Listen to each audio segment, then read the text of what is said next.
میں نے کہا تمہیں کسی نے دکان پر جانے سے روکا؟ آپ تم دکان میں جا رہے ہیں، کسی نے روکا آپ کو؟ آپ کا ذمہ دار ہے، ذمہ داری کے لیے جائے، کسی نے روکا ہے آپ کو؟ جب آپ اپنے دنیاوی کام میں اپنا کام کر رہے ہیں تو کوئی آپ کو دکان سے، آپ کے ذمہ داری سے کوئی روکنے والا نہیں ہے، تو پھر آپ شکایت کیوں کر رہے کہ ہمیں کام نہیں کرنے دیتے؟ کام کرو، خیر کے کاموں میں سبقت کرو۔ سنو، بہت اہم بات ہے، لوگ یہ سمجھتے ہیں کہ اس کام میں تعلقات سے آگے بڑھا جاتا ہے، حالانکہ یہ ایسا کام ہے کہ اس میں اللہ کے تعلق کے بغیر آگے بڑھنے کا اور کوئی راستہ نہیں ہے۔ Reconstruction of Ummah, dailymarkers.com۔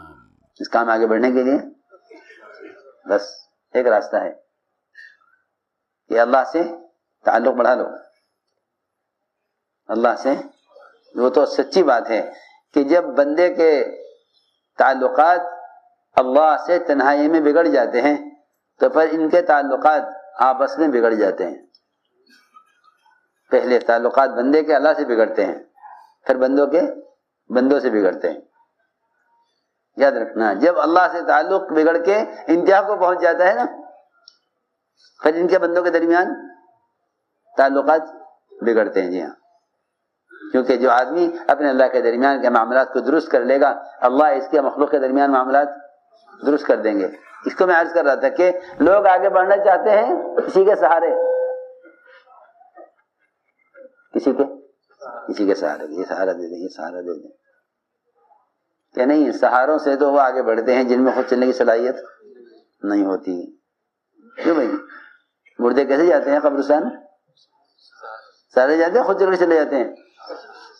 سب سہارے سے جاتے ہیں، تو خود چلنے کی صلاحیت نہیں ہے۔ ہاں، اس کام میں آگے بڑھنے کے لیے ہمارا معاملہ اللہ کے ساتھ درست ہو جائے،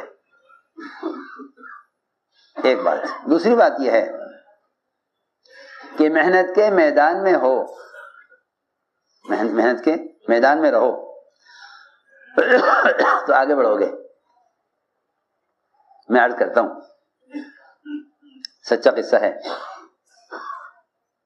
دو آدمی حضرت عمر رضی اللہ عنہ کے پاس آئے۔ حضرت عمر کے پاس بیٹھنا، ان کے مشورے میں شریک ہونا آسان کام نہیں تھا۔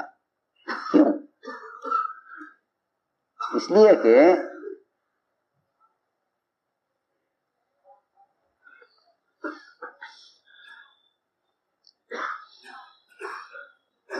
دین کے کام کرنے والوں کے ساتھ اور دین کی محنت کرنے والوں کے ساتھ وہی عملہ مجتمع رہے گا جو عملہ حق پر اور قربانیوں پر ہے۔ بہت اہم بات ہے۔ جو محنت کے میدان میں نہیں ہیں اور قربانیوں پر نہیں ہیں، وہ اہل حق کے پاس جمع نہیں رہیں گے۔ مخلصین اور محنت کرنے والے اور میدانوں میں قربانی دینے والے، اللہ انہیں چن چن کر ان کو اہل حق کے پاس جمع کر دے گا۔ بہت دھیان سے بات سننا۔ میں نے عرض کیا کہ اس کام میں آدمی کسی کے تعلق سے آگے نہیں بڑھ سکتا، بلکہ اس کام میں آگے بڑھنے کے لیے سب سے بنیادی بات یہ ہے کہ آدمی اخلاص اور قربانیوں سے اپنے آپ کو اللہ کے یہاں قبول کروا لے۔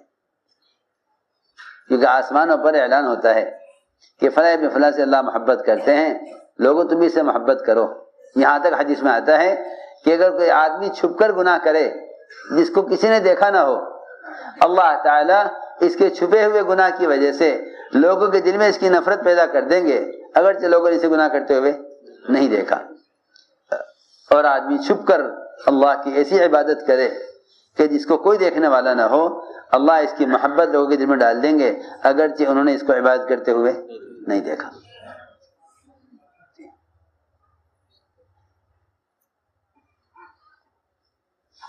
تو حضرت عمر رضی اللہ تعالیٰ عنہ تنہا بیٹھے ہوئے تھے۔ دو آدمی سہیل ابن عمرو حارث ابن ہشام یہ دونوں حضرت عمر کے خدمت حاضر ہوئے اور دونوں حضرت عمر کے پاس آ کر بیٹھ گئے دائیں بائیں دونوں حضرت عمر کے پاس آ کر بیٹھے دائیں بائیں اور دونوں خوش ہو رہے تھے کہ ہمیں تو آج وہ جگہ مل گئی کہ جہاں اب کوئی اور آ ہی نہیں سکتا. سنو عجیب قصہ ہے اور کوئی یہاں آ ہی نہیں سکتا اور ہمیں وہ مقام مل گیا کہ اور کوئی یہاں تک پہنچ ہی نہیں سکتا. اب یہ بیٹھے ہوئے تھے کہ اچانک ایک جماعت کسی ملک سے کام کر کے واپس آئی.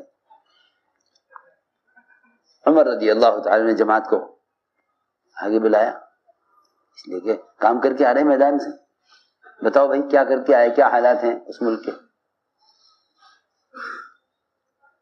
تو ان سے کہا بھائی سہیل ذرا پیچھے ہٹو, ان کو آگے لاؤ.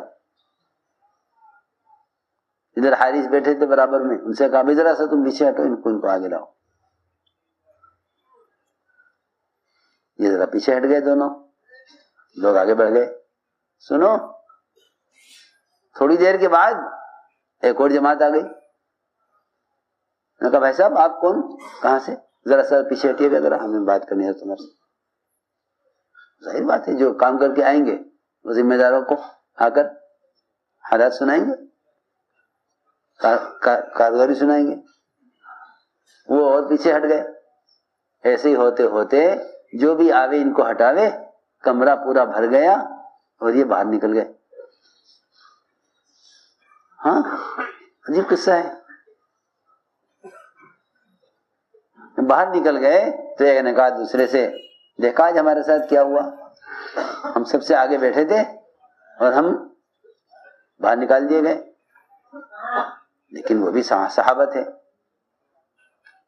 ایک نے جواب دیا دوسرے کو کہ دیکھو اس کا ذمہ دار پر کوئی الزام نہیں ہے, بلایا گیا تھا ہمیں بھی, تقاضے دیے گئے تھے ہمیں بھی, مگر ہم نے ان تقاضوں کو پورا نہیں کیا. ان لوگوں نے تقاضے پورے کر دیے, یہ محنت کے میدان سے آ رہے ہیں.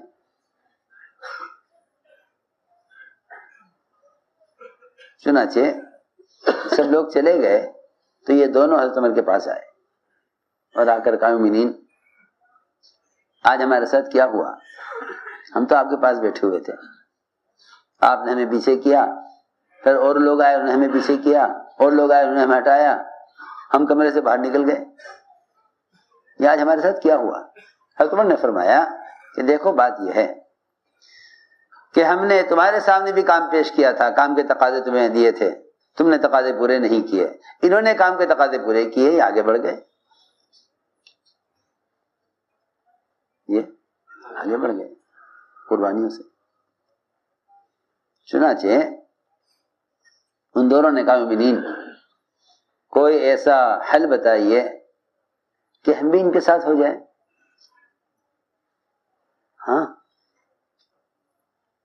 دیکھو بہت عجیب بات ہے, یہ اخلاص کی بات ہے. تو ایسا راستہ بتائیے کہ ہم بھی ان کے ساتھ ہو جائیں. حضرت عمر نے فرمایا کہ ان کے ساتھ تمہارا نہیں ہو سکتا, کیونکہ یہ کام میں سبقت لے گئے, آگے بڑھ گئے. ان کے ساتھ تم دنیا میں ان کے برابر نہیں ہو سکتے. اور مجھے کو راستہ بتائیے احساس اندر. حضرت عمر نے فرمایا کہ دیکھو ان کا تمہارا ساتھ تو ہو نہیں سکتا, کیونکہ جو سبقت لے گیا وہ سبقت لے گیا. ہاں یہ ہو سکتا ہے کہ تم دونوں یہاں سے اسی وقت فلاں فلاں ملک میں چلے جاؤ اور وہاں دین کی دعوت, دین کی محنت, دین کی تعلیم دیتے رہو, یہاں تک کہ تمہارا اس ملک میں انتقال ہو جائے اور تم پلٹ کر مدینہ کبھی واپس نہ آؤ. تو ہو سکتا ہے کہ قیامت میں تمہارا حشر ان کے ساتھ ہو جائے. سنو تمہارا نے یہ فرمایا کہ دنیا میں تمہارے ان کے ساتھ تو ہو نہیں سکتا. ہاں یہ ہو سکتا ہے کہ تم اسی وقت فلاں فلاں ملک میں چلے جاؤ, وہاں دین کا کام کرتے رہو اور وہیں تمہاری وفات ہو جائے, تو مجھے امید ہے کہ ان کا حشر قیامت میں تمہارے ساتھ ہو جائے گا. یہ عمر نے جواب دیا۔ چنانچہ روایت میں ہے وہ دونوں کے دونوں اسی وقت مدینے سے نکل گئے اور محنت کرتے رہے محنت، ان الگ الگ ملک میں جا کے ان کی وفات ہوئی۔